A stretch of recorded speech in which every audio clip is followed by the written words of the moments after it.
السلام عليكم ورحمة الله وبركاته.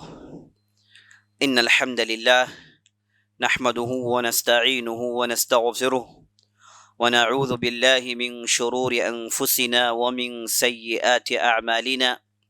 من يهده الله فلا مضل له ومن يضلل فلا هادي له، وأشهد أن لا إله إلا الله وحده لا شريك له، وأشهد أن محمدا عبده ورسوله.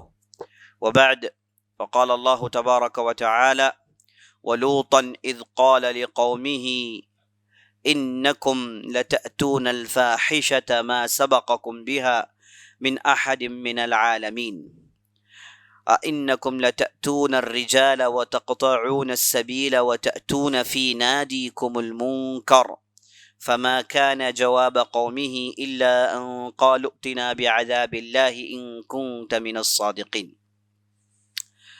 تمام قسم کی تعریفیں و بڑائی و بزرگی اللہ رب العزت کے لیے ہے، جو ہمارا حقیقی مالک ہے، حقیقی خالق ہے، حقیقی مدبر ہے۔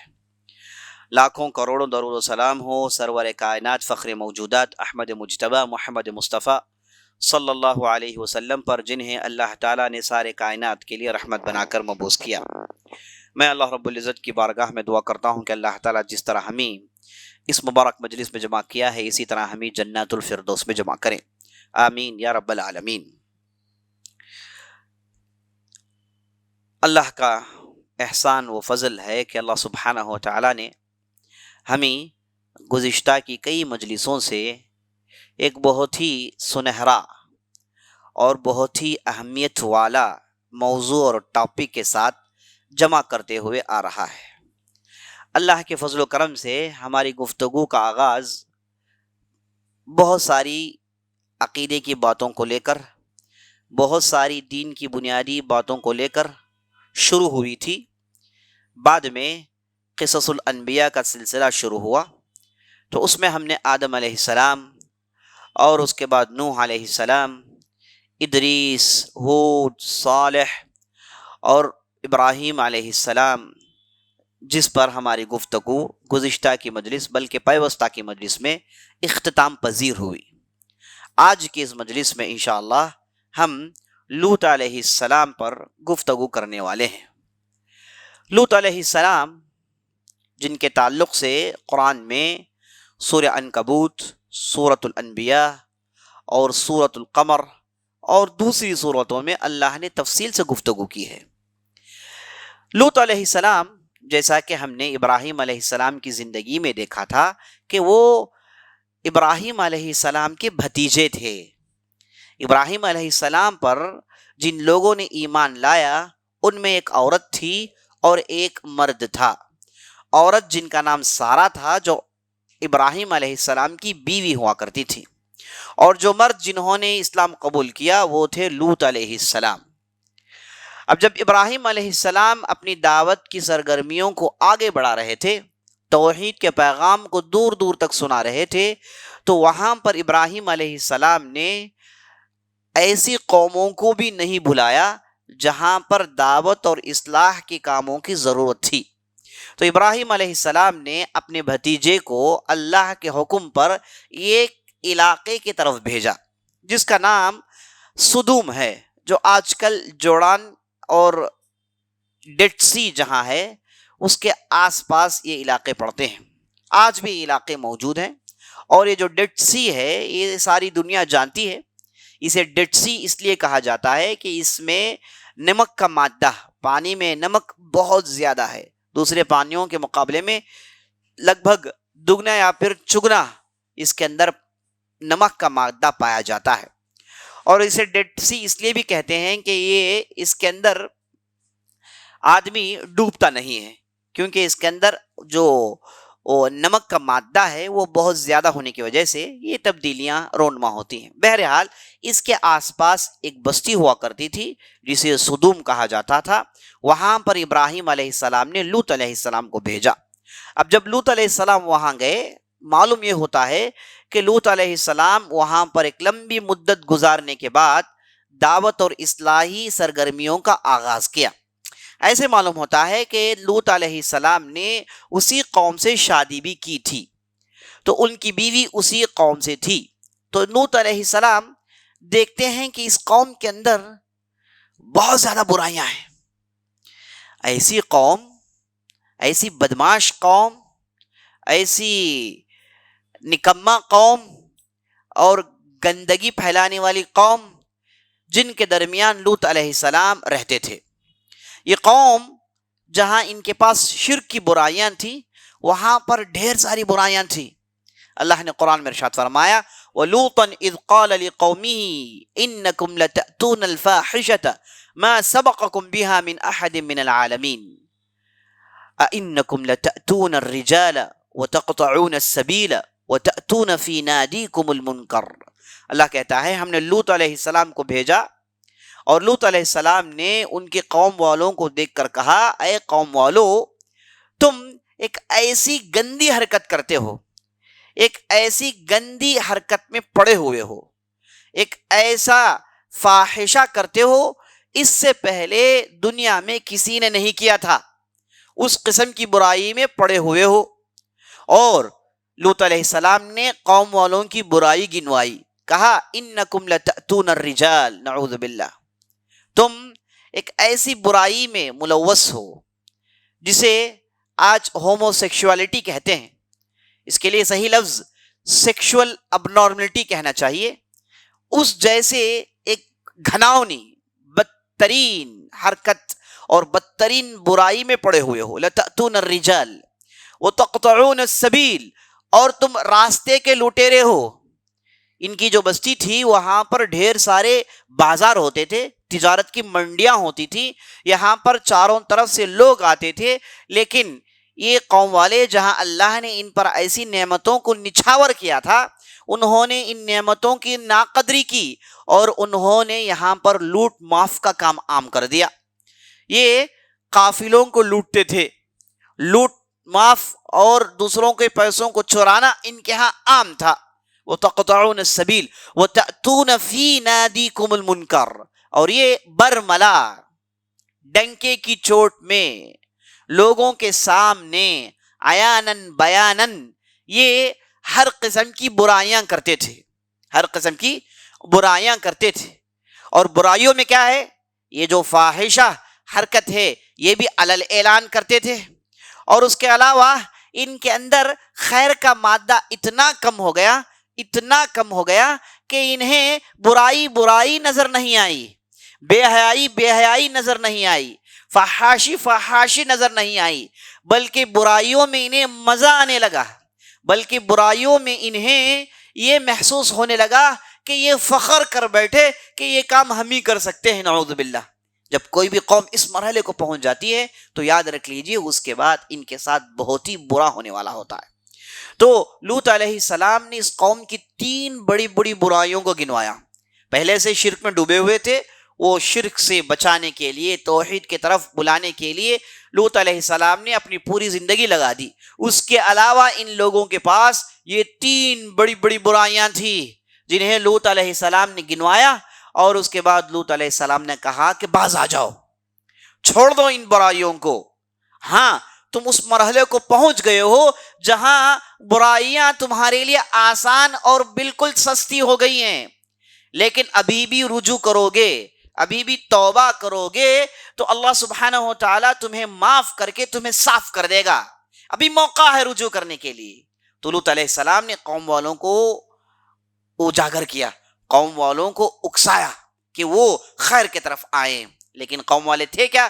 انہوں نے کہا کہ فما كان جواب قومه الا ان قالوا ائتنا بعذاب الله ان كنت من الصادقين. اچھا تم یہ کہتے ہو کہ اگر ہم ان برائیوں کو نہیں چھوڑیں گے تو تم اللہ کا عذاب لے کر لاؤ گے، تو چلو اللہ کا عذاب لے کر لا کر دکھاؤ، ہم بھی دیکھنے کے منتظر ہیں. اگر تم سچے ہو تو اللہ کا عذاب لے کر لاؤ. تو قوم والوں نے خود عذاب کی پیشکش کی، قوم والوں نے خود کہا کہ چلو عذاب لا کر دکھاؤ. تو لوط علیہ السلام ایسی نکمہ، ایسی بے حیا فحاش قوم کے درمیان رہے. اور لوط علیہ السلام کی ان کی لڑکیاں تھیں، ایک مدت تک اصلاحی کام انہوں نے کی، اور ان کے اس کام میں لبیک کہنے والے چند نفوس قدسیہ بھی ان کے ساتھ شامل ہو گئے، چند نیک لوگ بھی ان کے ساتھ شامل ہو گئے. لیکن وہ بہت بڑی تعداد نہیں تھی، چند لوگ تھے، مٹھی بھر لوگ تھے جو لوط علیہ السلام پر ایمان لائے۔ تو جو قوم والوں کو لوط علیہ السلام نے سمجھایا بجھایا، کہا کہ یہ گندگی حرکت ہے، یہ بری حرکت ہے، اسے تم چھوڑ دو، لیکن قوم والے کہاں سے باز آتے؟ اور لوط علیہ السلام کی ایک ایسی قوم ہے، آپ اگر پورے قرآن کا مطالعہ کریں گے، پورے قرآن کا مطالعہ کریں گے، آپ دیکھیں گے کہ اللہ نے جہاں قوم کی بربادیوں کا ذکر کیا، یعنی اللہ نے قوم کو جہاں برباد کیا، آپ دیکھیں گے ان کی بربادی کی بنیادی وجہ شرک ہوتی تھی۔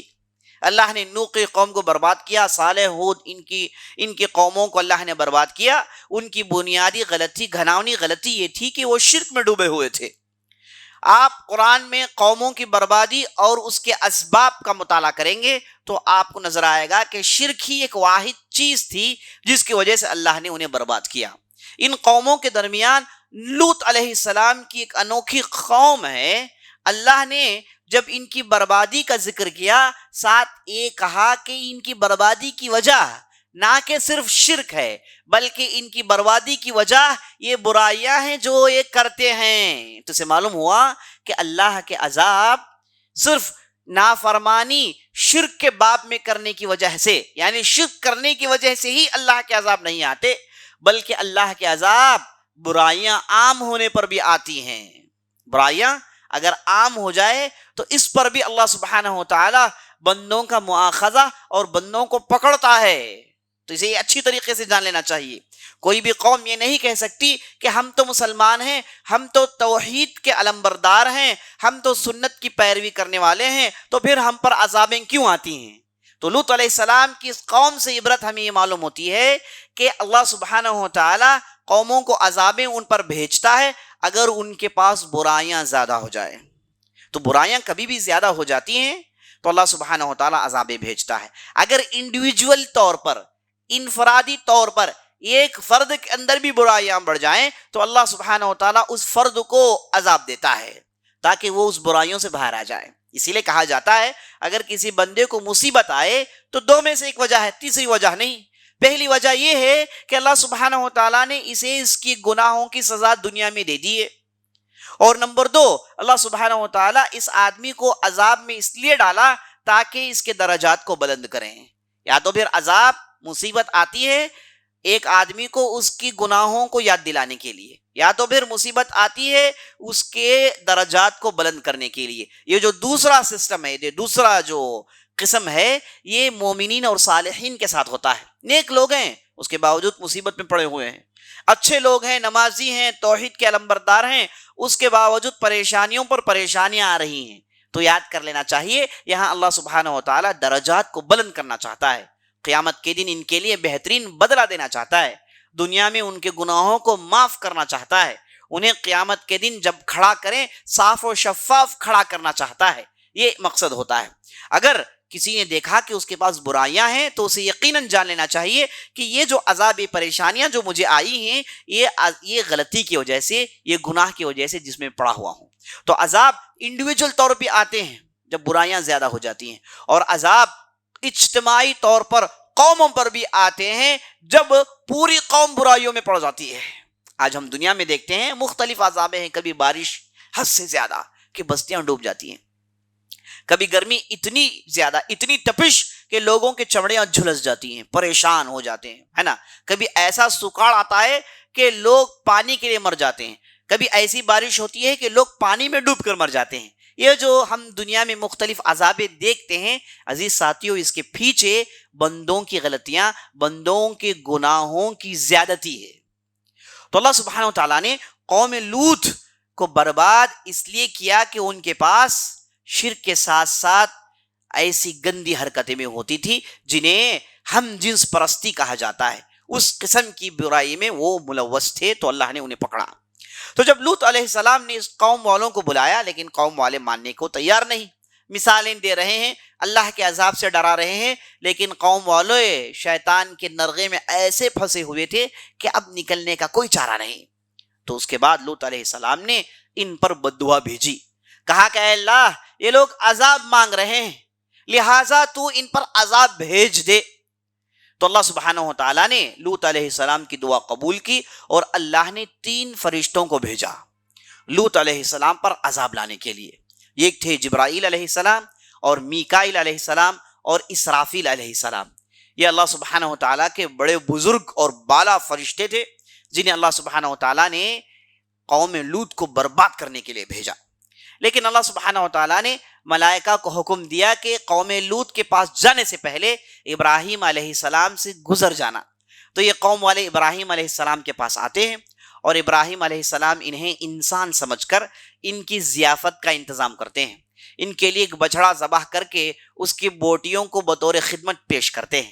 تو قوم والے یعنی یہ جو فرشتے جو آئے تھے انہوں نے جب کھانے کے لیے اپنے ہاتھ نہیں بڑھائے تو ابراہیم علیہ السلام گھبرا جاتے ہیں اور اس کے بعد جبرائیل علیہ السلام کہتے ہیں کہ ابراہیم آپ فکر مت کریے، ڈریے مت، انا لمرسلون، اللہ کے ہم فرشتے ہیں، اللہ نے ہمیں لوط علیہ السلام کی طرف بھیجا ہے. لیکن وہاں جانے سے پہلے آپ کو چند خوشخبریاں سنانی تھی، اس کے لیے ہم آپ کے پاس حاضر ہوئے ہیں. اور کیا خوشخبریاں تھی جس کی تفصیل ہم نے پہلے دیکھ لی. ملائکہ نے ابراہیم علیہ السلام کو بچے کی خوشخبری دی.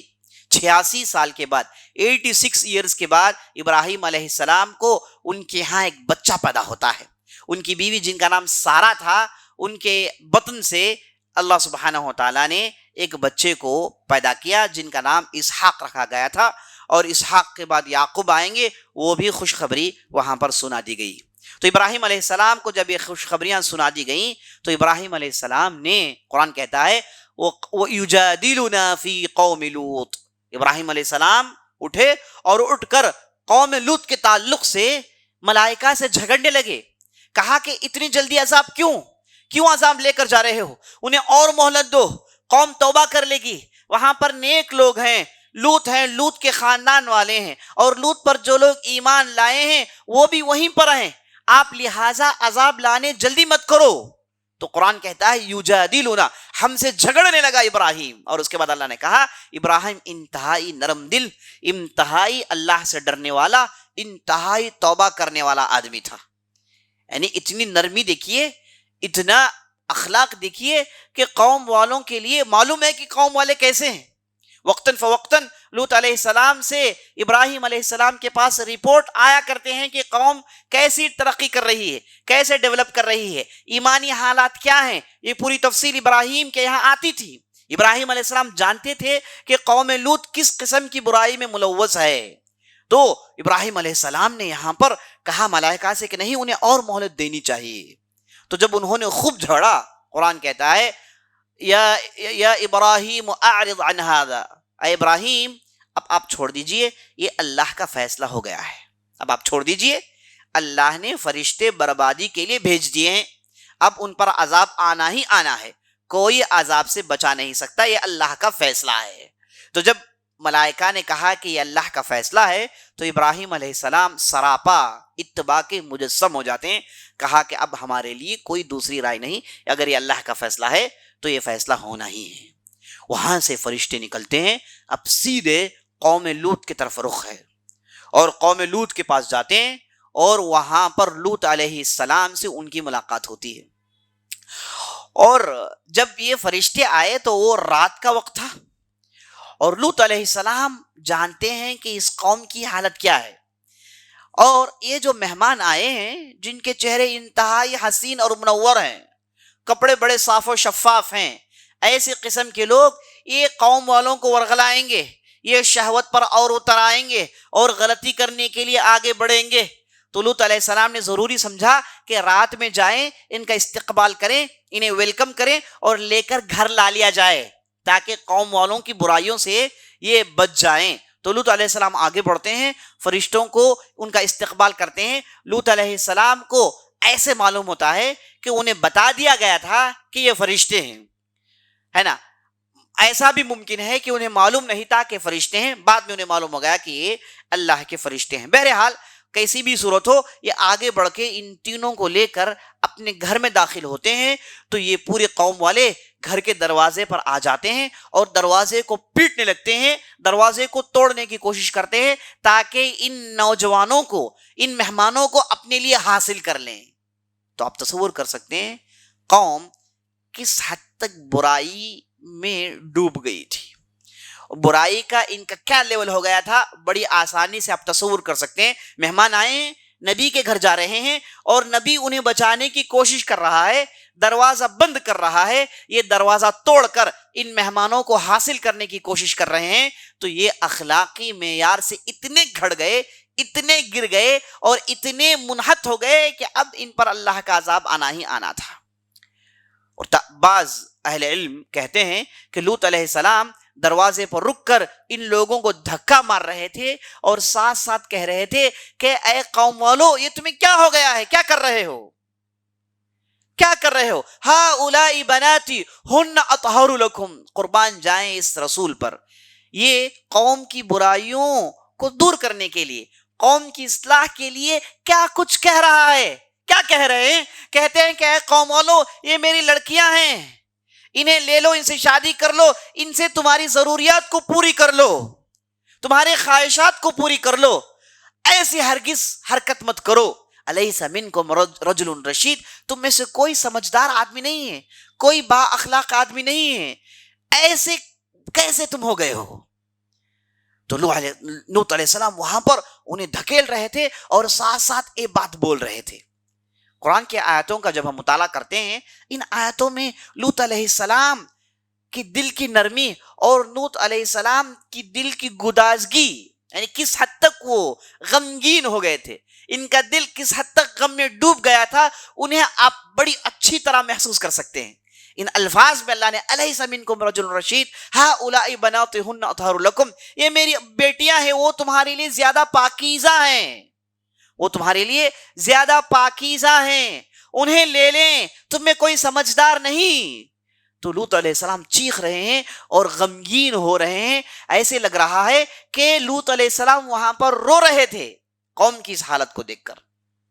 اور جب قوم والوں نے انتہائی گھناؤنی گھٹیا حرکت کی تو لوط علیہ السلام نے کہا کہ اے کاش ولو ان لی بکم قوہ او آوی الی رکن شدید، اگر اے کاش میرے پاس طاقت ہوتا، میں طاقت استعمال کر کے تمہیں درست کر دیتا، ہے نا۔ اسے معلوم ہوتا ہے کہ نبی کے اندر انہیں درست کرنے کے لیے، ان کی اصلاح کرنے کے لیے کس حد تک درد مندی ہے۔ کہہ رہے ہیں، پہلے تو کہا کہ چلو ایسی شادی کر لو، اپنے آپ کو روک لو، اب یہاں کہہ رہے ہیں کہ اے کاش میرے پاس طاقت ہوتی، اے کاش میرے پاس طاقت ہوتی، کیونکہ ان کے پاس ایمان لانے والوں کی تعداد کم تھی۔ یہ محمد رسول اللہ صلی اللہ علیہ وسلم ہیں جنہیں اللہ نے ایسی طاقت دی کہ انہوں نے طاقت کے ذریعے سے برائی کو قلع قما کیا، برائی کا استحصال کیا، برائی کو جزیرۃ العرب سے نکال پھینکا۔ یہ نبی صلی اللہ علیہ وسلم کو اللہ نے نعمت دی کہ صحابہ کی بڑی جماعت آپ کے ساتھ جمع ہو گئی اور ایک اسلامی ریاست قائم ہوئی، اور وہاں پر نبی صلی اللہ علیہ وسلم نے اسلام کی صحیح تعلیمات پر عمل کر کے ساری دنیا کو دکھایا اور برائی کو بالکل ختم کر کے دکھایا۔ لیکن یہاں پر لوط علیہ السلام بے سر و سامانی کا عالم ہے، قسم پرسی کا عالم ہے، ان پر جن لوگوں نے ایمان لایا ہے وہ گنتی کے چند ہیں اور یہ برے لوگوں کی تعداد بہت بڑی ہے۔ تو وہاں پر دہلیز پر ٹھہر کر لوط علیہ السلام کہتے ہیں کہ کاش میرے پاس طاقت ہوتی، میں طاقت استعمال کر کے تم لوگوں کو روکتا، او آوی الی رکن شدید، یا تو پھر میں ایک زبردست سپورٹ حاصل کرتا۔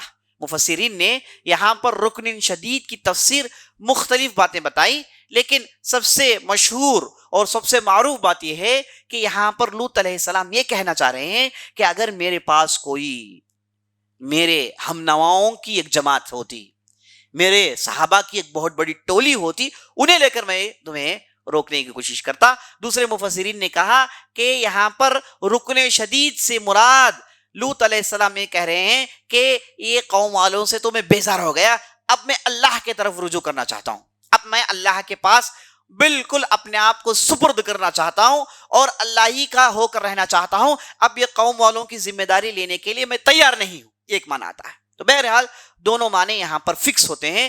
تو لوط علیہ السلام دہلیز پر ٹھہر کر یہ ساری باتیں قوم والوں سے کر رہے ہیں۔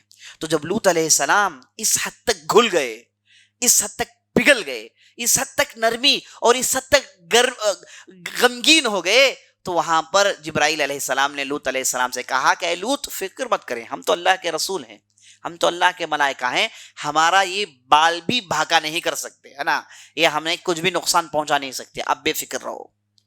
تو لوط علیہ السلام کی اس غمگینی کو دیکھ کر وہاں پر جبرائیل علیہ السلام نے اپنے پر کو ان قوم والوں پر پھیرا، تو یہ قوم والوں کے آنکھوں کی روشنی چلی گئی، جو ادھر کھڑے ہوئے تھے دہلیز میں، جو اندر داخل ہو کے برائی کرنا چاہتے تھے، وہاں پر جبرائیل علیہ السلام نے اپنا پر ان پر پھیرا تو ان کے آنکھیں چلے گئی۔ وَطَمَسْنَا أَعْيُنَهُمْ، اللہ کہتا ہے کہ ہم نے ان کے آنکھوں کو مسخ کر دیا، آنکھوں کو بے نور کر دیا، انہیں نابینا کر دیا۔ ابھی قوم والے رات کے اندھیروں میں دوڑتے ہوئے جا رہے ہیں، دیواروں کو چھی رہے ہیں، راستوں کو چھیتے ہوئے آگے بڑھ رہے ہیں، اور ساتھ ساتھ یہ کہہ رہے تھے کہ اے لوط صبح ہم آئیں گے۔ کیا کہہ رہے تھے؟ اے لوط صبح ہم آئیں گے اور آ کر تم سے اس کا بدلہ لیں گے۔ وہاں پر اتنا روب اللہ نے ان کے دل میں ڈال دیا، اور ملائکہ جبرائیل علیہ السلام کے پر کا اتنا زور تھا کہ یہ سب دوڑ کر اپنے اپنے گھر چلے گئے اور کہا کہ صبح ہم آئیں گے۔ اب وہاں پر اللہ سبحانہ وتعالیٰ نے کہا کہ فَإِنَّ مَوْعِدَهُمُ الصُّبْحُ أَلَيْسَ الصُّبْحُ بِقَرِيبٍ، اللہ نے کہا کہ کل صبح کی یہ لوگ بات کر رہے ہیں، کل صبح کو انہیں برباد ہونا ہے، کل صبح وہ کچھ ہونے والا ہے جو اس سے پہلے کبھی نہیں ہوا۔ صبح ان کے لیے بڑی کالی ہونے والی ہے، انتہائی المناک، انتہائی درد دینے والا دن ہونے والا ہے۔ لوط علیہ السلام کو جبرائیل علیہ السلام نے سنایا، کہا کہ صبح تک ان کے لیے آخری مہلت ہے، اب اس کے بعد جو بھی ہوگا قوم والے اس کے ذمہ دار ہیں۔ تو لوط علیہ السلام کو اس کے بعد جبرائیل علیہ السلام اور دوسرے ملائکہ نے کہا کہ لوط اب آپ کو یہاں سے نکلنا ہے، اب آپ یہاں سے نکل جائیے، ان قوم والوں کو ہم دیکھ لیں گے، اللہ نے ہمیں ان کے پاس بھیجا ہے اور ان کی بدسلوکی ہم نے دیکھی، اب ان کے ساتھ نپٹنے کی ذمہ داری ہماری ہے، ہم انہیں خوب سرکوپی کر سکتے ہیں، انہیں جو کرنا ہے ہم جانتے ہیں، اب آپ صحیح و سالم، کیونکہ آپ کو بچانے کا مطالبہ ابراہیم علیہ السلام کا بھی تھا، اور اللہ سبحانہ وتعالیٰ کے یہاں قانون یہ نہیں کہ اللہ عذاب لائے تو نبی پر بھی عذاب لا لے، نہیں، نبی اور نبی پر ایمان لانے والوں کو اللہ نے ہمیشہ سے بچایا ہے۔ تو اب یہاں پر لوط اور لوط پر جو لوگ ایمان لائے ہیں انہیں بچانے کا کام تھا، تو ملائکہ نے کہا کہ آپ نکل جائیں۔ تو لوط علیہ السلام اپنی لڑکیوں کو لے کر اور وہ اپنے ساتھ ان کی بیوی کو بھی لے کر وہ نکلنے لگے، تو فرشتوں نے کہا کہ تم آگے بڑھتے جاؤ، آگے بڑھتے جاؤ، پیچھے مڑ کر مت دیکھنا، پیچھے مڑ کر مت دیکھنا، کیونکہ اس قوم کے ساتھ بہت ہی برا ہونے والا ہے، کوئی انسان کے آنکھ دیکھ نہیں سکتے اس عذاب کو، تو اس لیے کوئی مڑ کر نہ دیکھے، آوازیں آئیں گی، چیخ پکاریں آئیں گی، شور شرابہ ہوگا، گہما گہمی ہوگی، لیکن مڑ کر مت دیکھیں، آپ جاتے رہیں، آگے بڑھتے رہیں۔ تو لوط علیہ السلام اپنی لڑکیوں کو اور ان پر جو لوگ ایمان لائے تھے، جو مٹھی بھر تھے، انہیں لے کر آگے بڑھ جاتے ہیں، ان کے ساتھ ان کی بیوی بھی ہوتی ہے۔ میں نے آپ کو شروع میں بتایا تھا لوط علیہ السلام نے اسی قوم سے شادی کی تھی۔ اب لوط علیہ السلام کی یہ جو بیوی تھی یہ نافرمان تھی، یہ قوم والوں کے طریقے پر تھی، قوم والے جو شرک میں ڈوبے ہوئے تھے یہ بھی شرک کو پسند کرتی تھی۔ البتہ یہ جو فاحشہ، یہ جو گندگی ہے، برائی ہے، اس برائی میں وہ تو نہیں تھی، اس برائی میں تو نہیں تھی، وہ فاحشہ اور فاعلہ عورت نہیں تھی، لیکن قوم والوں کے غلطیوں کو دیکھتی تھی اور قوم والوں کی غلطیوں کے ساتھ قوم والوں کو پسند کرتی تھی۔ تو وہاں پر ہوا یہ کہ جب آواز آئی تو لوط علیہ السلام کی بیوی پلٹ کر دیکھتی ہے تو اس پر بھی عذاب آتا ہے، اس پر بھی اللہ نے عذاب نازل کیا، اور وہ بھی ان مجرمین کے ساتھ شامل ہو جاتی ہے، اور لوط علیہ السلام اپنے لوگوں کو لے کے آگے بڑھ جاتے ہیں، وہ بالکل محفوظ ہو جاتے ہیں۔ یہاں پر یہ سوال پیدا ہوتا ہے کہ لوط علیہ السلام کی بیوی، لوط علیہ السلام کی بیوی ایک رسول کی بیوی کیسے نافرمان ہو سکتی ہے؟ اللہ نے قرآن کے اندر کہا کہ ہم نے نبیوں کی دو بیویاں ہیں، ایک نوح علیہ السلام کی بیوی اور لوط علیہ السلام کی بیوی، یہ دونوں نافرمان ثابت ہوئے، دونوں نافرمان ثابت ہوئے۔ اس سے معلوم یہ ہوتا ہے کہ انبیاء علیہ السلام یہ لوگوں کو راستہ دکھا سکتے ہیں، لوگوں کے دلوں کو نہیں بدل سکتے۔ یہ دیکھیے لوط علیہ السلام کی بیوی اور نوح علیہ السلام کی بیوی، دونوں کو انہوں نے ہدایت نہیں دیا، ہدایت نہیں دے سکتے، دلوں کو بدلنا یہ ان کا کام نہیں، راستہ بتا سکتے ہیں لیکن دلوں کو بدلنا یہ کر نہیں سکتے. تو اسی طریقے سے لوط کی بیوی نافرمان رہی اور قوم والوں کی ان کے اس طریقے کو پسند کرتی تھی، اس لیے عذاب آیا اور عذاب نے اسے بھی لے اڑا. اب ہوا کیا؟ ان پر عذاب کیسے آیا یہ بھی سن لیجیے. اللہ کہتا ہے وَجَعَلْنَا عَالِيَهَا سَافِلَهَا وَأَمْطَرْنَا عَلَيْهِمْ حِجَارَةً مِّن سِجِّيلٍ. دوسری آیت ہے من سجیل منضود مسومۃ علیہم. اللہ کہتا ہے کہ جبرائیل علیہ السلام کو حکم ہوا کہ اس قوم پر ایسا عذاب لایا جائے کہ ساری دنیا والوں کے لیے ایک عبرت ہو جائے. ہوا یہ کہ جبرائیل علیہ السلام اپنے پر سے اس پوری قوم کو اوپر اٹھاتے ہیں اور انہیں آوندہ کرتے ہیں اور انہیں زمین پر دے مارتے ہیں. جب انہیں اوپر اٹھایا گیا تو یہ ابروں تک پہنچ گئے. یہاں تک نبی صلی اللہ علیہ وسلم کہتے ہیں کہ ان کے مویشی جانوروں کی آوازیں، ان کے بچوں کی رونے کی آوازیں ملائکہ نے سنا. اب اوپر سے انہیں آوندہ کیا اور زمین پر دے مارا. بات یہاں پر ختم نہیں ہوئی. جیسے ہی زمین میں آوندے گرے، چکنا چور ہو گئے، تو آسمان سے اللہ سبحانہ و تعالیٰ نے بڑے بڑے پتھر گرائے، حجارہ، بڑے بڑے پتھر گرائے، اور یہ پتھر ایک کے بعد ایک لگاتار ان پر گرتے رہے، ایک کے بعد ایک. من سجیل منضود، منضود کہتے ہیں ترتیب کے ساتھ، ایک کے اوپر ایک، ایک کے اوپر ایک. تو یہ پتھر اوپر سے نیچے گرے، ایک کے بعد ایک ان لوگوں پر گرتے گئے. مسومتن، مفسرین نے کہا مسومتن کا معنی یہ کہ ہر پتھر پر اس فرد کا نام لکھا ہوا تھا جس پر یہ پتھر گرنے والا تھا، مقرر چیز تھی. تو یہ پتھر ان پر گرے، قوم والوں میں سے کوئی ایک مائی کا لال نہیں بچا. من و عن، سب کو ختم کر دیا گیا، کوئی ایک بچا نہیں. اور ایسا بھیانک عذاب کہ یہ برباد ہو کے رہ گئے، آنن فانن یہ برباد ہو گئے، اور ان کی بستیوں کو آنن فانن اجاڑ کے رکھ دیا گیا، اور ان کی بستی کو ہمیشہ کے لیے عبرت اللہ نے رکھ دیا. اور قرآن میں کہا انکم لتمرون علیہم مصبحین، تم تو لوط کی قوم پر گزرتے ہو. عربوں کی طرف اشارہ ہے کیونکہ عرب ان علاقوں میں جاتے تھے تجارت کرنے کے لیے، تو ان قوموں سے ان کا گزر ہوتا تھا.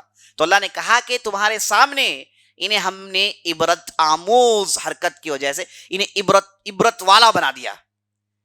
تو یہ جو قوم کے جو علامات تھی جو آج بھی موجود ہیں، یہ جو ڈیڈ سی ہے یہ اللہ کے عذاب کی نشانی ہے. یہاں پر جو بربادیاں ہوئی یہ اللہ کے عذاب کی نشانی ہے. آج بھی لوگ وہاں جاتے ہیں، وہاں کی زمین، وہاں کی فضا کا کچھ الگ ہی انداز ہے، وہاں پر لوگ جی نہیں سکتے. ایسے قسم کے عذاب وہاں پر آیا تھا جس کی وجہ سے پورے برباد ہو کر رہ گئے. تو جیسے قوم برباد ہوئی تو اللہ سبحانہ و تعالیٰ نے لوط اور ان کے قوم والوں کو بچا لیا. یہاں پر عزیز ساتھیوں ہم نے دیکھا کہ کیسے لوط علیہ السلام اس قوم میں آتے ہیں اور ان کی دعوت کیا تھی، کیسے فرشتے آتے ہیں اور ان پر کیسے عذاب نازل ہوا. یہاں پر ایک نقطہ ہمیں سمجھنا چاہیے. نقطہ یہ ہے کہ لوط علیہ السلام کا جہاں کہیں بھی ذکر قرآن میں ہوا تو ساتھ ساتھ قوم کی اس برائی کا ذکر ہوا جسے ہوموسیکشوالٹی کہتے ہیں، ہم جنس پرستی کہتے ہیں. اس برائی کا ذکر اللہ نے خوب کہا، اور اس برائی کے تعلق سے اللہ نے کہا کہ ایسی برائی اس سے پہلے کسی انسان نے نہیں کی تھی. اس قسم کی برائی میں پڑے ہوئے تھے. عزیز ساتھیو افسوس کے ساتھ کہنا پڑ رہا ہے کہ آج ساری دنیا میں اس برائی کو بڑھوتری دی جا رہی ہے، اس برائی کو عام کیا جا رہا ہے. ایک پروفیسر کو میں نے سنا تھا آج سے 10 سال پہلے کہ انہوں نے کہا کہ انہوں نے لندن میں پڑھائی کی اور وہ لندن چھوڑ رہے تھے. تو لوگوں نے ان سے پوچھا کہ آپ لندن کیوں چھوڑ رہے ہیں؟ تو انہوں نے جواب میں کہا کہ لندن میں آج LPGTBG جو کہتے ہیں اس گندگی کو پروموٹ کیا جا رہا ہے، پروموٹ کیا جا رہا ہے. پڑھائی میں، کتابوں میں، ہر جگہ اس برائی کو پروموٹ کیا جا رہا ہے. ابھی 10 سال کے بعد اسے کمپلشن کے ساتھ کروایا جائے گا. وہ 10 سال پہلے ان کی بات آج مجھے یاد آ رہی ہے. آج لگ بھگ 2-3 مہینے پہلے میری ایک ملاقات ایک اچھے بھائی، دیندار بھائی سے ہوئی جو یہیں چنئی کے ہیں لیکن وہ وہاں کے سٹیزن بن گئے. ان کی پڑھائی وہاں پر ہوئی اور وہاں کے وہ سٹیزن بن گئے، اور وہ ایک 3-4 سال پہلے انہوں نے لندن چھوڑ دیا. تو میں نے ان سے پوچھا کہ آپ لندن کیوں چھوڑ دیے؟ تو انہوں نے کہا کہ لندن میں ایمان کی زندگی ممکن نہیں ہے.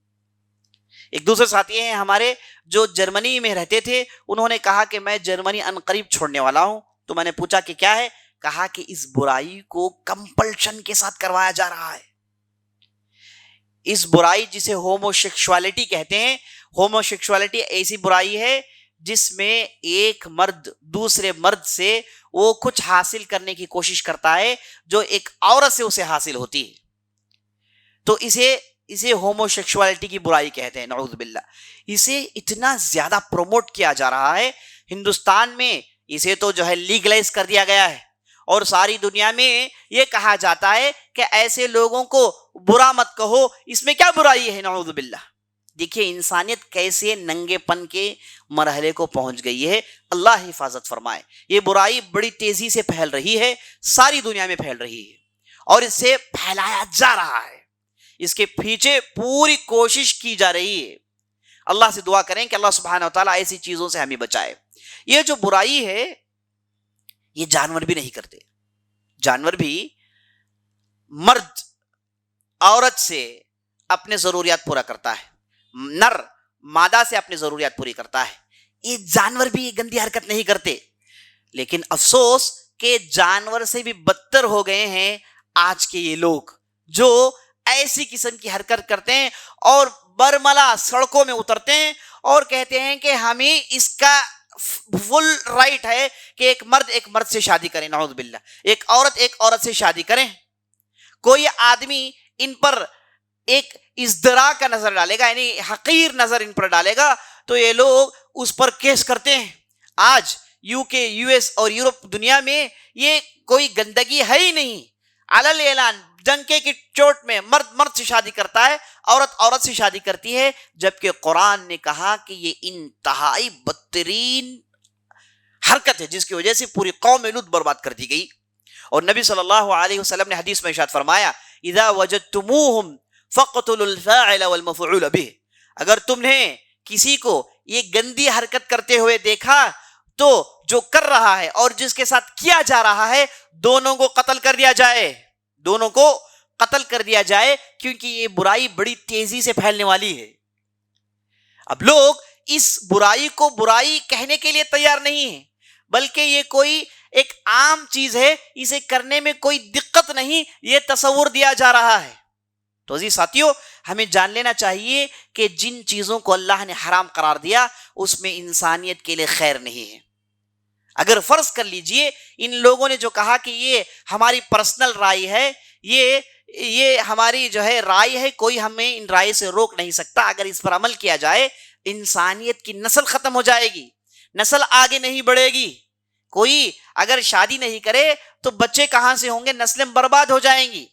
اصل میں ان کے پیچھے شیطان انہیں ورغلا رہا ہے تاکہ اس طریقے سے وہ انسانیت کو برباد کر کے رکھ دے.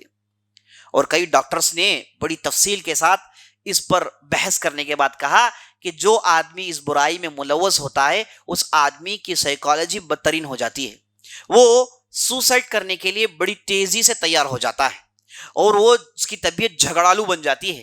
اس کے جسم میں ایسے گلینڈز پیدا ہوتے ہیں جو اسے اطمینان اور سکون دیتے ہی نہیں ہیں.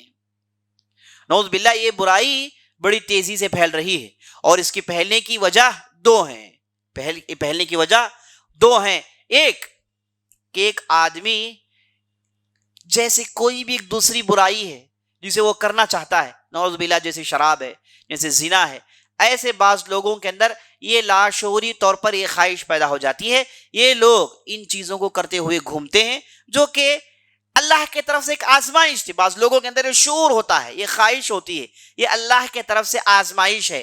جیسے بعض لوگوں کے اندر نعوذ باللہ برائی کرنے کی لذت، برائی کرنے کی خواہش ہوتی ہے. ہر انسان اپنے اندر بعض برائیوں کو کرنے میں لذت اور مزہ محسوس کرتا ہے، لیکن اس کے لیے حکم ہوتا ہے کہ وہ اپنے نفس سے لڑائی لڑیں، وہ اپنے نفس سے جہاد لڑیں اور اس برائی کو دل سے نکالیں اور اس کے بدلے حلال راستوں کو اختیار کریں. ویسے بعض لوگوں کے اندر یہ شعور پیدا ہو جاتا ہے. ایسا شعور آنا یہ بعض لوگوں کے لیے نیچر ہے. ایسا شعور رکھنے والے کو ہم جہنمی، ایسا شعور رکھنے والے کو بات اسے گندا نہیں کہیں گے، بلکہ ایسا شعور کسی کے پاس ہے، ہونا نہیں چاہیے. اگر کسی کے پاس ہے، وہ اپنے نفس سے لڑ رہا ہے، ان خواہشات سے باہر آنے کی کوشش کر رہا ہے، تو وہ آدمی مومن ہے، صحیح راستے میں. لیکن ان خواہشات کو عملی جامہ پہنا رہا ہے، ان خواہشات کو امپلیمنٹ کر رہا ہے تو ایسی صورت میں وہ آدمی بڑے گناہ میں ملوث ہو جائے گا۔ اہل علم نے یہاں تک کہا کہ اگر کسی نے اس برائی کو کیا تو اسے جلا دینا چاہیے جیسے اللہ نے قوم لوط کو جلایا۔ بعض اہل علم نے کہا کہ ایسے گندی حرکت کرنے والوں کو پہاڑوں سے پھینک کر ان پر پتھراؤ کرنا چاہیے جیسے اللہ نے انہیں آسمان سے اوندایا اور اوپر ان پر پتھراؤ اللہ نے کیا۔ تو اہل علم نے بڑی سخت الفاظ سے پوری سنگینی کے ساتھ اس برائی کو روکنے کی بات کی ہے۔ تو عزیز ساتھیو، یہ برائی بڑی تیزی سے پھیل رہی ہے، اور پہلی وجہ میں نے آپ کو بتایا، بعض لوگوں کے اندر، جیسے عام لوگوں کے اندر برائی کرنے کا خیال پیدا ہوتا ہے جو شیطان ڈالتا ہے، اس طریقے سے یہ خیال بعض لوگوں کے اندر آتا ہے۔ مومن وہ ہیں ان خیالات کو دبوچتے ہیں اور اسے رونتے ہیں اور نیک زندگی بسر کرتے ہیں۔ لیکن بعض لوگ جو ان برائیوں میں ملوث ہوتے ہیں اسے پھیلانا چاہتے ہیں، یہ لوگوں پر زبردستی کرتے ہیں اور اس کے بعد ان چیزوں کو پھیلاتے ہیں۔ تو اس لیے نبی صلی اللہ علیہ وسلم نے بہت بہترین بات بتائی۔ ڈاکٹرز یہ کہتے ہیں کہ یہ جو شعور ہے، یہ جو گندا شعور جو انسان کے اندر پیدا ہوتا ہے کہ ایک ہی جنس سے اٹریکٹ ہونا، ایک ہی سیکس سے اٹریکٹ ہونا، یہ جو شعور ہوتا ہے یہ عام طور پر ٹین ایج کے شروع میں ہوتا ہے۔ اس وقت اسے ٹھیک سے ٹریٹ کر دیا جائے تو وہیں سے یہ چیز ختم ہو جائے گی۔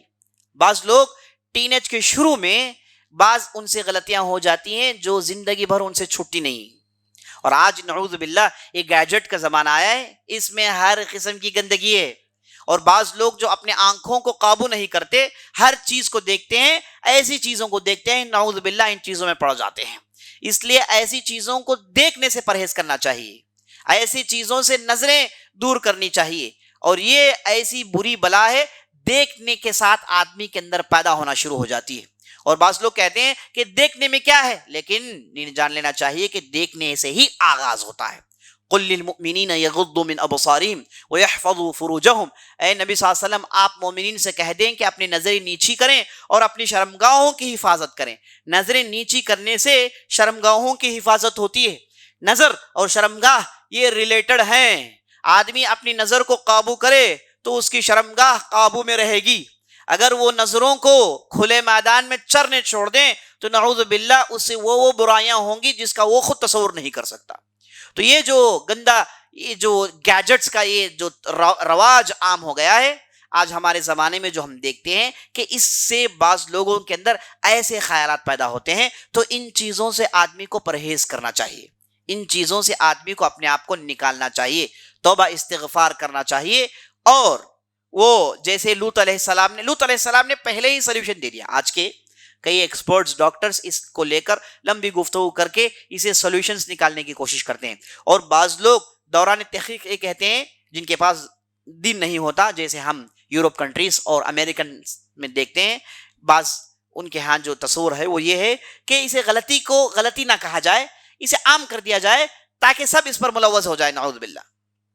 عام طور پر جب کوئی آدمی برائی کرتا ہے تو چاہتا ہے کہ سب وہ برائی کرے، ہے نا، وہ جب اس میں سے نکل نہیں سکتا تو وہ چاہتا ہے برا آدمی کہ سب وہ برائی کریں، اور جیسے وہ خراب ہو گیا سب خراب ہو جائیں تاکہ کوئی پاک باز باقی نہ رہے۔ اور قوم لوط نے بھی وہی کہا، لوط علیہ السلام سے کہا، قوم والوں سے کہا کہ لوط اور اس کے لوگوں کو نکال دو، یہ تو پاک ہونا چاہتے ہیں، ہمارے ہاں تو پورے گندے ہیں، پاک لوگوں کا کیا دخل ادھر۔ تو جو لوگ برے ہوتے ہیں وہ چاہتے ہیں کہ برائیاں عام ہو، اسی لیے آپ دیکھتے ہیں کہ پروٹیسٹ کیے جاتے ہیں، سڑکوں میں یہ بینرز لے کے اتر جاتے ہیں بڑی بڑی تعداد میں۔ فلاں یورپین کنٹری میں 1 لاکھ کی تعداد ان کی جمع ہوئی، 1 لاکھ کی تعداد، سبوں نے ایسی حرکتیں کی اس پروٹیسٹ میں، جانور نہیں کر سکتے، اپنے لباسوں کو اتار دیا، اور اس کے بعد ایسی حرکتیں برملائن ہونے کی کہ جانور بھی نہیں کر سکتے، نعوذ باللہ۔ تو یہ انہیں جو ہے کہا جاتا ہے انحراف جنسی، یعنی یہ اپنے انسانیت سے ہٹ گئے ہیں۔ انسان وہ مخالف جنس کو دیکھ کر اٹریکٹ ہوتا ہے، یہ اللہ نے انسان کو ایسے ہی بنایا ہے، اور حلال ذریعے سے اپنے خواہشات کو پوری کرنے کے لیے اللہ نے دروازے کھول دیے ہیں۔ شادی کے ذریعے سے وہ اپنے خواہشات پوری کرتا ہے، اور اس سے نسل بڑھتی ہے، اس سے زمین آباد ہوتی ہے جس کے لیے اللہ نے انسان کو بنایا۔ بعض لوگ شیطان کے نرغے میں پھنس کر اور اپنی طبیعت کے اندر انحرافیت کی وجہ سے ایسے گندے حرکتیں کرتے ہیں کہ ہم سوچ بھی نہیں سکتے. انسان ایک عام فطرت آدمی ان چیزوں کو سوچ بھی نہیں سکتا، نعوذ باللہ. اور یہ جو گیجٹ کا زمانہ آیا ہے، یہ بھی آپ کو بتا دوں کہ یہ لوگوں نے آنکھوں میں ہی سب کچھ کرنا شروع کر دیا. ایسے لوگوں جب شادی بیاہ کرتے ہیں تو انتہائی پریشانیوں کو انہیں جھیلنا پڑتا ہے. ان کے خواہشات نظروں میں ختم ہو گئیں، یہ دیکھنے کے مصیبتیں ہیں. تو انسان اس کی جو خواہشات کو ختم کرنے کے لیے، پوری کرنے کے لیے اللہ نے ایک پراپر چینل اس کے لیے بنایا ہے. یہ جب چینل سے ہٹتا ہے تو اس کے بعد مختلف قسم کے چینلز، پورے بربادی کے سامان اس کے لیے نکل آتے ہیں، جو آج ہمارے معاشرے میں ہم دیکھتے ہیں کہ انسان جانور سے ہی بدتر ہو گیا، انسان پیڑ پودے پتھروں سے بدتر ہو گیا، جو آج ہم دیکھ رہے ہیں. تو میں بتا یہ رہا تھا دوستو کہ آج کے جو ایکسپرٹس ہیں وہ انہیں بعض ڈاکٹرز جن کے پاس کوئی دین وین نہیں ہے، انہوں نے کہا کہ اسے عام کرنا چاہیے، جس پر ساری دنیا عمل کر رہی ہے. اور ان میں سے جو باشعور سمجھدار لوگ جن کے پاس فطرت کا رنگ باقی ہے، جو دین پسند ہے، انہوں نے کہا کہ یہ قسم کا مرض ہے، اس سے لوگوں کو بچنا چاہیے. اور بچنے کے لیے کرنا کیا چاہیے؟ جیسے میں نے آپ کو بتایا 2-3 نقطے وہ بتاتے ہیں، اور اس کا باقاعدہ علاج ہونا چاہیے. جب ہم قرآن پڑھتے ہیں تو لوط علیہ السلام نے شروع میں ہی اس کا علاج سنا دیا. لوط علیہ السلام نے کہا ہؤلاء بناتی ہن اطہر لکم، یہ میری بیٹیاں ہیں، ان سے شادی کر لو. تو معلوم ہوا کہ ان برائیوں سے بچنا ہو تو ایک آدمی جو ان برائیوں کی طرف مائل ہے، ان برائیوں کی طرف وہ اپنا لاشعوری طور پر ان کی طرف جو ہے متوجہ ہو رہا ہے، ایسے آدمی کو چاہیے کہ وہ شادی کریں اور اپنے خواہشات کو حلال راستے میں اسے صرف کریں. تو اسے معلوم ہوا عزیز ساتھیوں کہ اس سے پہلے اس کا علاج دے دیا گیا ہے. علاج ہے، معالجہ ہے، صحیح راستہ ہے. لیکن آج ساری دنیا جو شیطان کے بتائے ہوئے راستے پر چل رہی ہے، انہیں ان چیزوں کا حل سمجھ میں نہیں آتا. انہوں نے اس برائی کو، اس بیماری کو کہا کہ بالکل نارمل ہے، اسے سب کو کرنا چاہیے، اور ساری کنٹریز کو انہوں نے یہ کہلوایا، اسے لیگل بنانے کے لیے انہوں نے مجبور کیا، نعوذ باللہ. تو میں ان چیزوں کو آپ کے سامنے اس لیے رکھ رہا ہوں کہ ان برائیوں سے ہمیں ان لوگوں کو بچانا ہے جو ان چیزوں میں پڑے ہوئے ہیں، اور پہلے انہیں نصیحت کرنا ہے اور انہیں بتانا ہے کہ کیا کریں.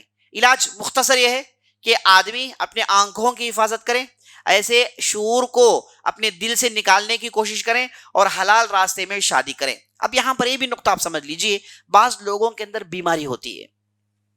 جیسے ایک مرد ہوتا ہے، اس کے خواہشات پوری عورتوں کی ہوتی ہیں. جیسے ایک عورت ہے، اس کے خواہشات پورے مرد والے ہوتے ہیں. ایک قسم کی بیماری ہے، ایک قسم کی بیماری ہے. ان بیماریوں کا علاج کرنا چاہیے.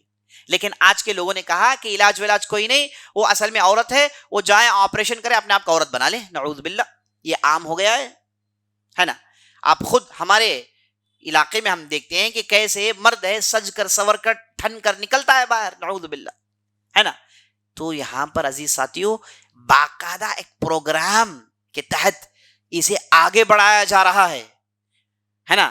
ان کی کوشش یہ ہے کہ انہوں نے ایک غلط تصور اپنے اندر پیدا کر لیا کہ انسانوں کی نسل بڑھتی جا رہی ہے. یہ پہلے سے 800 کروڑ ہو گئے ہیں، ساری دنیا کے ریسورسز یہ لوگ کھا رہے ہیں، تو دنیا کے ریسورسز ختم ہوتے جا رہے ہیں، اس لیے یہ 800 کروڑ کی تعداد انہیں کم از کم آدھا تو ہونا چاہیے. اب اس کے بعد انہوں نے کہا گلوبلائزیشن، ارتھ وارمنگ، فلان چیز، اور انسان یہاں پر اس کے بعد رہ نہیں سکتا، تو ہم مارس میں سیٹلمنٹس کی تیاری کریں، ہم فلان جگہ سیٹلمنٹس کی تیاری کریں. یاد رکھ لیجئے، اس زمین میں جس میں انسان رہتا ہے، یہ اس کی تعداد بہت کم ہے. پہلے 70% پانی ہے، پانی میں بہت سارے جزیرے نکلتے ہیں، بجھتے ہیں، یہ تو ہم جانتے ہیں. اور 30% زمین میں انسان نے جو آکوپائی کیا ہے وہ 2% سے زیادہ نہیں ہے. کیا آپ نہیں دیکھتے کہ آپ بس 20 کلومیٹر نکل جائے، اس کے بعد جنگلات ہیں. زمین میں انسان نے جن علاقوں کو آکوپائی کیا ہے، زمین جو لوگ رہتے ہیں وہ 2% کی بھی نہیں ہے، باقی پوری زمین خالی ہے. اللہ نے ڈھیر سارے ریسورسز دیے ہیں، لیکن انہیں کچھ اور کرنا ہے. یہ شیطان کے نرغے میں پھنسے ہوئے ہیں. شیطان جو انسانیت کو جڑ سے اکھاڑنا چاہتا ہے، یہ اس کے چھیلے بنے ہوئے ہیں.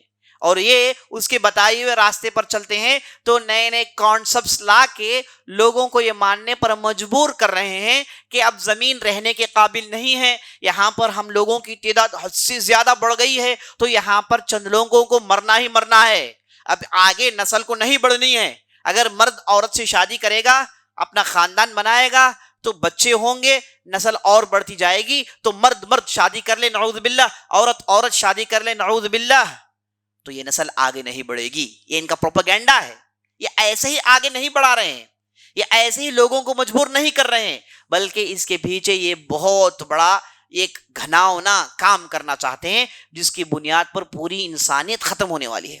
لیکن اللہ سبحانہ و تعالیٰ برے لوگوں کو شروع میں طاقت دیتا ہے، برے لوگ سر کھول کر ننگا ناچ ناچتے ہیں، لیکن نیک لوگ بھی ایسے ہوتے ہیں جو ان کے مقابلے کے لیے کھڑے ہو جاتے ہیں۔ تو اللہ سے دعا کریے کہ اللہ سبحانہ و تعالیٰ ہم اور آپ کو ان برائیوں کا مقابلہ کر کے اور ان برائیوں کو ختم کرنے کی توفیق بخشے، اور ہمیں ان برائیوں سے بچا کر رکھیں، ہماری آل اولاد ہماری نسل کو ان برائیوں سے بچا کر رکھیں۔ لوط علیہ السلام کی زندگی سے ہم یہی نصیحت ملتی ہے کہ برائی کرنے سے بھی آدمی پر اللہ کا عذاب آ سکتا ہے۔ ھذا باللہ توفیق، وصلی اللہ علی نبینا محمد وعلی آلہ وصحبہ اجمعین، والسلام علیکم ورحمۃ اللہ وبرکاتہ۔ موضوع کے متعلق کوئی سوال ہے تو کر سکتے ہیں انشاءاللہ۔ سوال کر رہے ہیں کہ یہ جو لوط علیہ السلام کی قوم کا علاقہ کہاں پڑتا ہے؟ یہ جارڈن جہاں ہے، آج کا جو جارڈن ہے وہاں اس کے نارتھ میں علاقے پڑتے ہیں۔ جی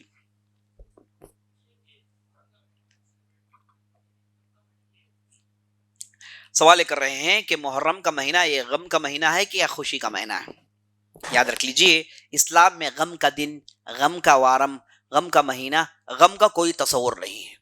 ہاں اگر کسی کے یہاں کسی کی وفات ہوئی تو اہل خانہ گھر والے 3 دن تک غم منائیں گے۔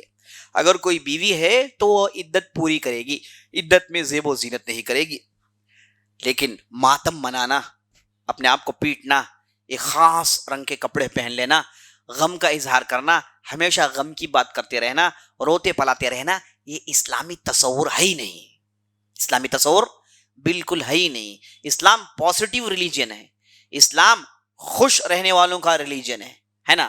یہاں پر اس قسم کے ماتم منانے کا کوئی تصور نہیں ہے۔ آدمی سڑک میں اترے اور اپنے آپ کو مارے، خون کے فوارے نکالیں، غیر مسلمان دیکھتے ہیں تو کیا تصور لیں گے؟ کوئی سوچتا نہیں ہے۔ اللہ حفاظت فرمائے۔ تو اسلام میں کوئی غم کا مہینہ نہیں، اسلام میں سارے مہینے خوشی کے مہینے ہیں، ہر دن خوشی کا دن ہے، ہر ہفتہ خوشی کا ہفتہ ہے۔ اسے ہمیں اچھی طریقے سے جان لینا چاہیے۔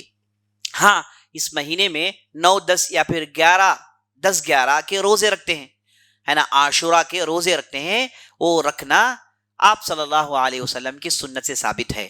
رمضان کے روزے فرض ہونے سے پہلے یہ روزہ فرض تھا، صحابہ بھی رکھا کرتے تھے، تو آج بھی اس روزے کو بطور سنت ہم رکھ سکتے ہیں۔ لیکن یہ روزہ رکھنے کا معنی یہ نہیں کہ ہم غم میں آ گئے ہیں تو کھانا پینا چھوڑ دیا۔ رمضان میں بھی روزہ رکھتے ہیں، غم مناتے تھوڑی ہیں، خوشی کے ساتھ رکھتے ہیں، ہم عبادت کرتے ہیں خوشیوں کے ساتھ، تو کھانا پینا چھوڑتے ہیں تو خوشیوں کے ساتھ، ثواب کی نیت سے، اجر حاصل کرنے کے لیے، ہے نا۔ تو یہ عاشورہ کا روزہ کوئی غم کا روزہ نہیں ہے، بلکہ خوشی کا روزہ ہے۔ بلکہ عاشورہ کا دن وہ دن ہے جس میں اللہ سبحانہ و تعالیٰ نے قوموں کو ظالموں سے بچایا ہے۔ نوح کی قوم کو اللہ نے ان کی کشتی کو اسی دن کنارے کروا دیا تھا، اور موسیٰ علیہ السلام کو فرعون کے شکنجے سے اللہ نے اسی دن بچایا تھا۔ تو یہ دن خوشی منانے کا دن ہے، غم کا کوئی تصور ہے ہی نہیں۔ ہاں تاریخ میں اس دن حسین رضی اللہ عنہ کو شہید کر دیا گیا، حسین رضی اللہ عنہ کو شہید کر دیا گیا۔ وہ ایک پولیٹیکل غلطی تھی، اس کا تعلق سیاست سے تھا، اس کا تعلق حکومت سے تھا، اس کا تعلق خلافت سے تھا۔ یہاں پر عقیدہ، منہج، دین اس کا کوئی دخل نہیں۔ ہاں جن لوگوں نے قتل کیا ان پر اللہ کی لعنت ہو، یہی اہل السنہ والجماعہ کا عقیدہ ہے۔ ان کے ساتھ انتہائی برا ہوا، جن لوگوں نے بھی ان کے ساتھ برائی کی، اللہ ان پر لعنت بھیجے، اللہ ان پر لعنت بھیجے، یہ ہماری دعا ہے۔ لیکن اس کا معنی یہ نہیں کہ اس واقعے کو بنیاد بنا کر آپ راہ راستے ہٹ جائیں اور جو بھی اس صحیح منہج میں ہیں انہیں کہیں کہ یہ پورے اہل بیت کے دشمن ہیں، یہ اہل بیت کے مخالفین ہیں، اہل بیت سے محبت نہیں کرتے، تو وہاں سے اپنے لیے ایک نیا فرقہ شروع کر کے مستقل طور پر اہل السنہ والجماعہ سے ہٹ جانا، اس کی جواز کی دلیل کہاں ہے؟ یہ کیسے ممکن ہو گیا؟ لیکن افسوس کہ جب بھی آج دنیا مسلمان کہتی ہے تو غیر مسلمان پہلا سوال یہ کرتے ہیں کہ شیعہ کے مسلم، شیعہ یا سنی، تم کس قسم کے مسلمان ہو؟ ایک افسوس کا باب ہے۔ کہا جاتا ہے امبیدکر جو ہندوستان کے کانسٹیٹیوشن رائٹر ہیں، انہوں نے اسلام قبول کرنا چاہا تو گاندھی نے پوچھا کہ تم کس قسم کا اسلام قبول کرنا چاہتے ہو، شیعہ کے سنی، کس قسم کا؟ تو انہوں نے اسلام قبول کرنے کا پروگرام ملتوی کیا، وہ گئے اور بدھی بن گئے۔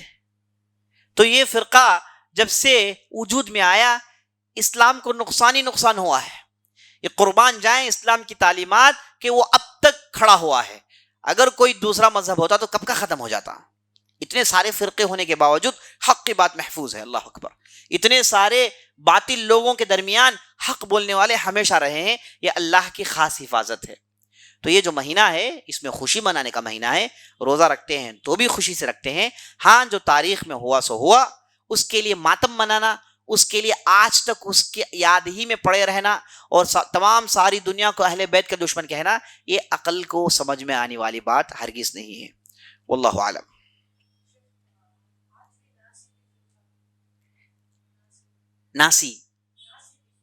نازیبی یہ کون ہے؟